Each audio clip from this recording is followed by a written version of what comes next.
What if one of the best guides to healing the divides we see all around us today wasn't from some new study, but from a story that's 2,000 years old? Well, today we're going to unpack this ancient account, not as a history lesson, but as a surprisingly practical roadmap for overcoming exclusion in our own world. It really all boils down to this one fundamental question. Whether we're talking about our communities, our politics, or even our own families, what does it actually take to bridge a gap between people? Well, this story, it offers a powerful and really direct answer.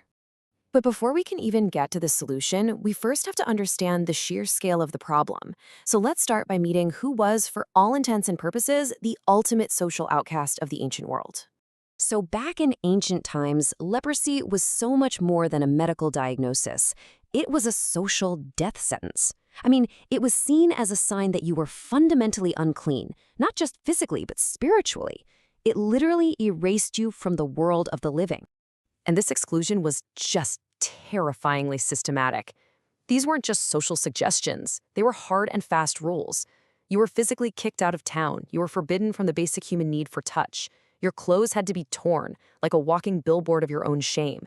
And maybe worst of all, you were forced to yell unclean to warn people away. You had to actively participate in your own isolation. So, against that backdrop of just total, crushing isolation, something truly extraordinary happens. The outcast, he decides to act. And this is the first critical step in our guide, having the audacity to approach. Think about the choice this man faced. It was impossible. The safe path? Just accept your fate, obey the rules, stay isolated, suffer quietly, and die alone. But instead, he chose the audacious path. He decided to break every single rule, risking punishment or worse, all for this tiny sliver of hope that he could find connection and healing. And when he finally gets in front of Jesus, his words, wow, they are just so profound. Notice what he says. He doesn't say, if you are able. He assumes the power is there.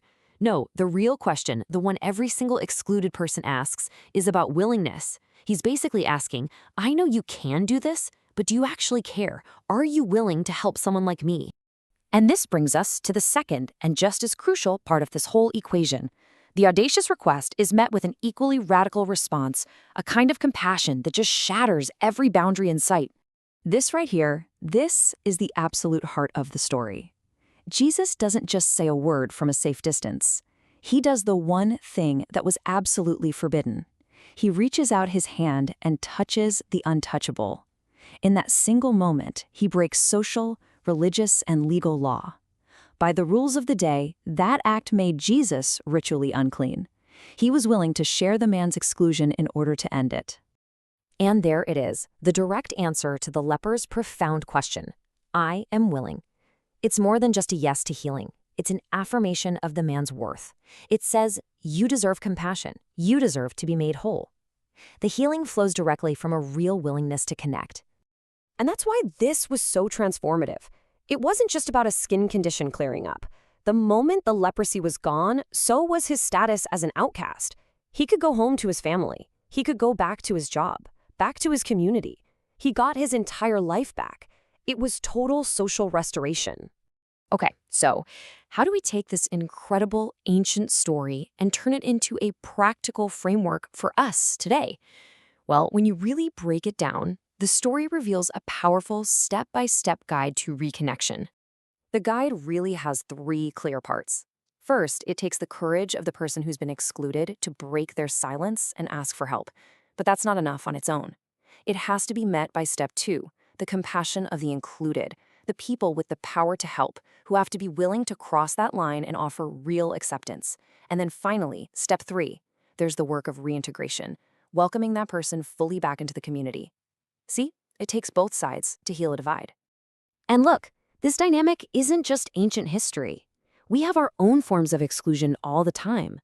Just think about the stigma around mental health that pushes people into silence, or the huge political divides that make us see the other side as somehow unclean. Think about the isolation felt by someone who's lost their job, or by anyone who feels left behind. These are the modern lines that keep us apart. So the bottom line is this. This 2,000-year-old story gives us a blueprint that's as relevant today as it was back then. Healing the fractures in our world isn't a one-sided deal. It takes the audacious hope of those who feel cast out to reach for connection, and it absolutely demands the radical compassion of those on the inside to reach back. And that leaves all of us with a challenge, doesn't it? In our own lives, in our own communities, there are people on the other side of some kind of dividing line, just waiting. So the real question this ancient guide asks every single one of us is this: who is waiting for you to cross the line?